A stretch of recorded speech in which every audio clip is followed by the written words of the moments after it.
Hello, my friends, and welcome back. Thank you very much for being with me again today. It seems like Russia accomplished one of the four reasons why they invaded Ukraine, and that was neutrality of Ukraine. One of the 4 points stated that Ukraine should not be a NATO state and should be unaligned. That means not belonging to any alliance, in this case, obviously, NATO. Why do I say that? I say it because I read a few articles, and the one that I'm going to use today in this video tells us kind of that. So let's see what this little article has to say. This article comes from Business Insider from April 6, 2023. US opposes offering Ukraine a path to NATO membership at upcoming summit, says focus should be on defeating Russian aggression. Another article that I read about this subject stated actually, I think, Germany and what was the other country? Another country.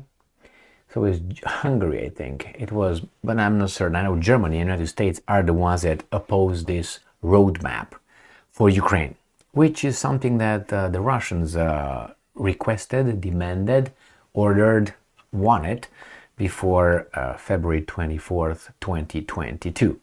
So let's read further and see what this article has to say. The US opposes extending NATO membership to Ukraine in the immediate future. Again, small steps. Per the Financial Times, US diplomats have cited fears of escalating the West conflict with Russia. Well, that means Russia must be defeated first, and then we're going to get you in. But if we can't defeat Russia, we cannot get you into NATO, obviously. The State Department told Insider the US is focused on helping Ukraine, and I'm quoting, defeat itself against Russian aggression. I would change this and make it, the State Department told Insider, the US is focused on using Ukraine to destroy Russia in order to take its natural resources, political system, nuclear weapons, and nil its society. I heard some people saying that, so maybe, that is something that some people might be interested in accomplishing. The United States does not support offering Ukraine a roadmap to NATO membership, believing it would be a distraction from immediate security needs and a boon to the Russian propaganda machine, the Financial Times reported Thursday, citing officials familiar with talks taking place ahead of the military alliance's July summit.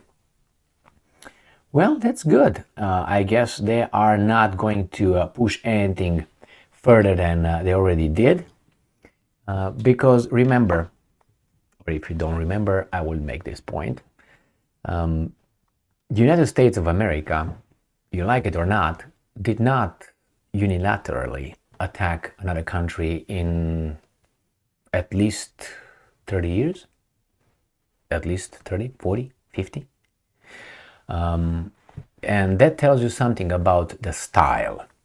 The style is a courageous style, not, because as you know, numbers are not courageous.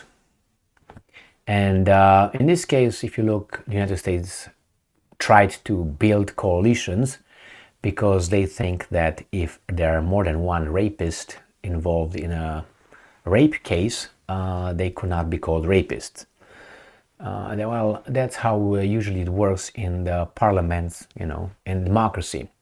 When you have, you have a president screwing up a country by implementing and coming with with economic policies that would destroy the economy, or with little, how do you call that, orders or mandates, they could really affect the society for some time. And we're going to work within the system as we are taught since infancy. And that is, vote that person out after it destroys the country in 4 years or 5 years or 6 years. It depends on how long the terms of the senator or the president might be, or the House representative. And then you are going to vote for another person that was actually promoted by other interests unknown to you, or even if they're known, legal. Nothing illegal about it. And then they start over and over with the mass media promoting candidate bullshit, with candidate asshole, with a candidate this and candidate that. And what they're going to do about it? They're not going to vote, and they're going to vote the cuckoo heads. And they will elect one semi-conscious guy that has, from an article I read about half an hour ago, is 1 in 3 adults in the United States of America would vote for Joe Biden again to re-elect. 1 in 3, according to a CNN poll I read that half an hour ago. So that means that, let's say we have about 330 million people, right, in this country. So 330, I'm rounding it up. Let's say we divide it by 2, so let's say we get with about 165. So let's say 165 million that I would say could vote. Then we get to 165. If we get to 165, you divide it by 3, right?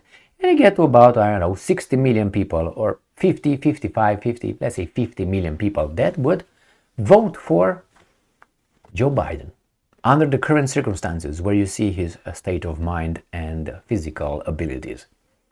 Well, what can you tell? The mass media plays a role, and stupidity as well. Stupidity is omnipresent, and it doesn't cost anything. It costs everybody else when we use it, because we all have it, more or less. Now let's go back to this situation here.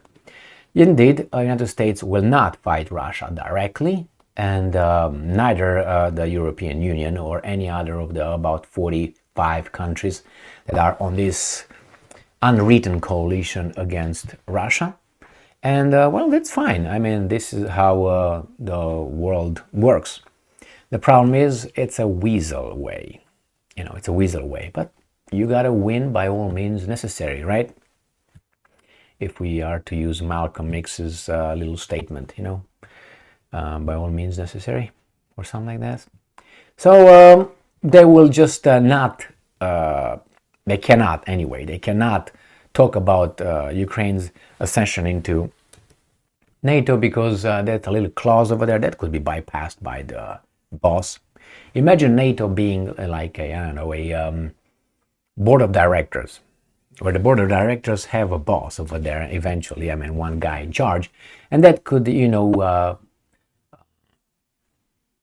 turn around and say, well, we have this policy, but I'm going to bend it, or I'm just going to make a little, exception right now for that. And the same with Ukraine. But I don't want to do that, because when you apply for membership in NATO, you have to make sure that you're not involved in any wars with any neighbors or anything like that, because that would automatically trigger Article 5, I think, of NATO, and that would imply that the whole organization would get involved with Russia, and that's a no-no.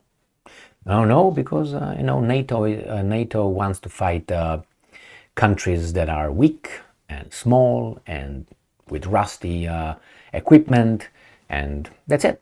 They will not take on big dudes. Now they have a big dude, and I think they're going to bleed the big dude in Ukraine, with the Ukrainian nation being obviously eradicated in the process. But hey, after they're gone, they could move into Romania, and they can use Romanians, and then the Poles, and then the 5 million of the Baltic states, which is going to be about 1 million fighters, that's it, at the most, and so on. And they will be over there counting their greenback. And the stock market going up and down, and the military-industrial complex will make a profit, and you have the energy sector and the banking system. So as long as you have people at your disposal, and they have it, why not, right? Well, it seems like this is the point right now. We're just going to make sure that we're going to defeat Russia first, and then we're going to see what's next. And if they don't defeat Russia, then what?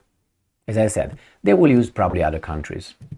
Well, I don't know, we'll find something in Moldova, maybe some Kazakhstan, some Uzbekistan, some, I don't know, Armenia, some Romania, some Poland. They will find useful idiots, is that how it is? Well, anyway, thank you very much for being with me again today. Stay strong, stay smart, look for the truth, and be just.